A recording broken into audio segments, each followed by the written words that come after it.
Perkenalkan, nama saya Komang Nila Unsri, NPM 18751031. Saya dari program studi D3 Agribisnis jurusan Ekonomi dan Bisnis di Politeknik Negeri Lampung.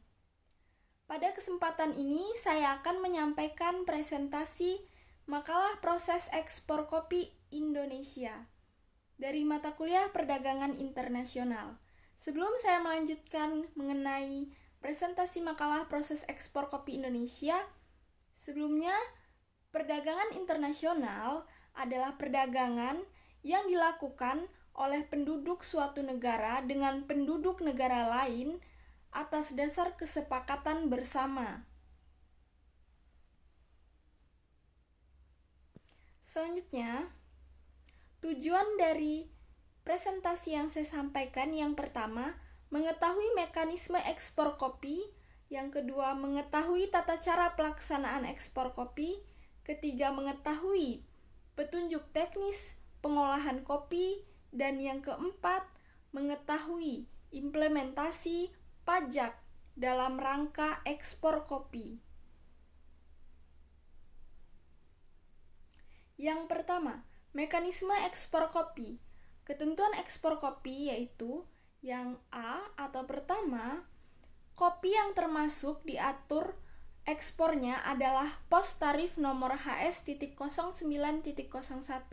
dan 21.01 yang hanya dapat dilakukan oleh perusahaan yang telah diakui sebagai eksportir terdaftar kopi atau ETK oleh Direktur Jenderal Perdagangan Luar Negeri.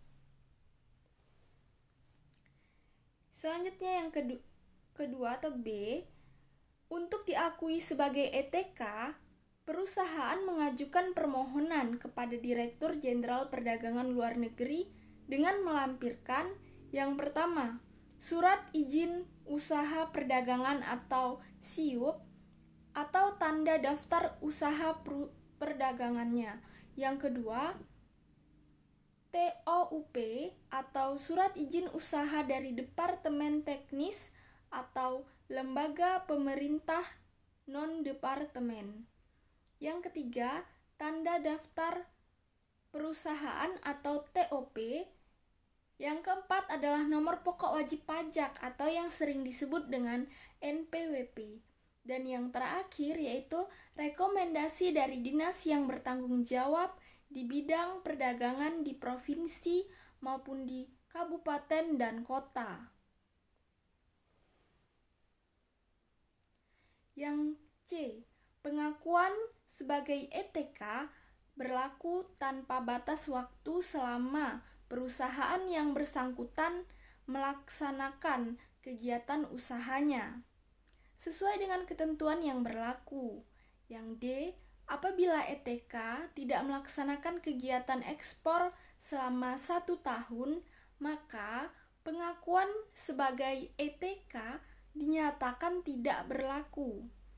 Yang E, kopi yang diekspor harus sesuai dengan standar mutu yang ditetapkan oleh Menteri Perdagangan. Yang kedua, tata cara pelaksanaan ekspor kopi.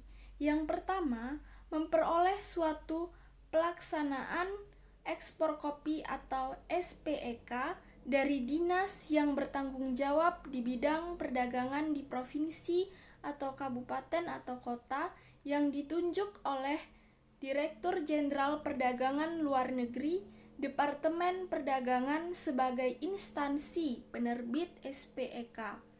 Setelah eksportir kopi telah membayar iuran kepada Asosiasi Eksportir Kopi Indonesia atau AEKI. Selanjutnya yang kedua, SPEK diterbitkan selambat-lambatnya dalam waktu 3 hari, terhitung sejak diterimanya permohonan yang telah dilengkapi oleh eksportir kopi. Yang ketiga, SPEK hanya berlaku 30 hari sejak diterbitkan dan hanya dapat diperpanjang 1 kali. Yang keempat, masa berlaku SPEK sampai dengan akhir tahun kopi atau sampai tanggal 30 September tidak dapat diperpanjang lagi. Kembali ke poin ketiga yang tadi telah saya sampaikan bahwa hanya berlaku 30 hari dan dapat diperpanjang 1 kali. Selanjutnya poin yang kelima, SPEK dapat digunakan untuk pengapalan dari seluruh Indonesia.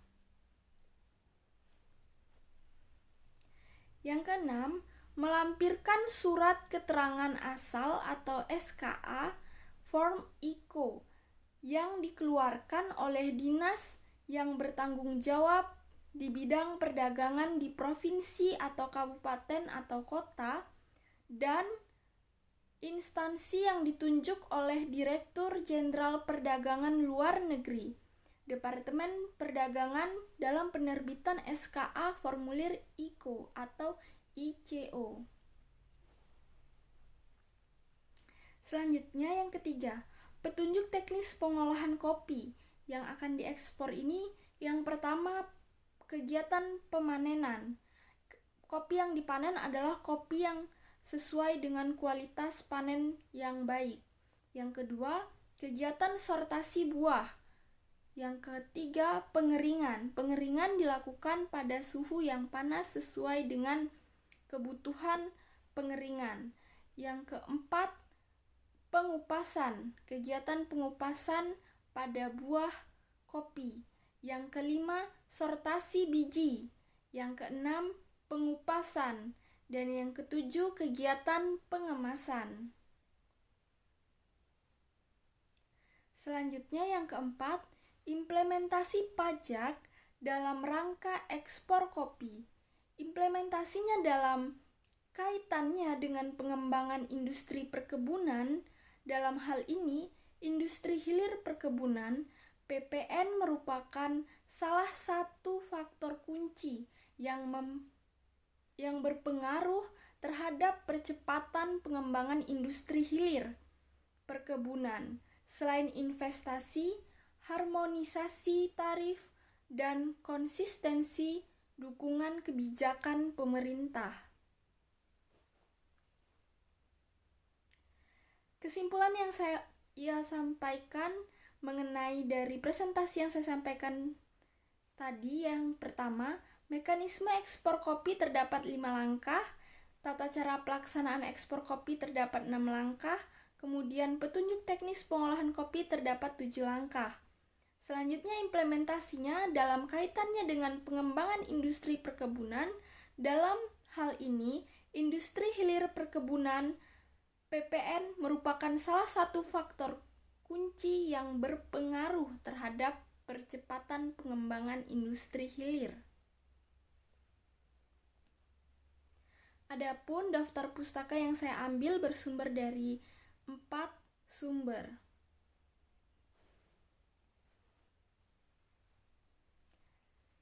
Baik, ini saja presentasi yang dapat saya sampaikan. Apabila ada tutur kata dan tingkah laku saya yang kurang berkenan, saya mohon maaf, dan kepada Tuhan saya mohon ampun. Saya ucapkan terima kasih dan selamat siang.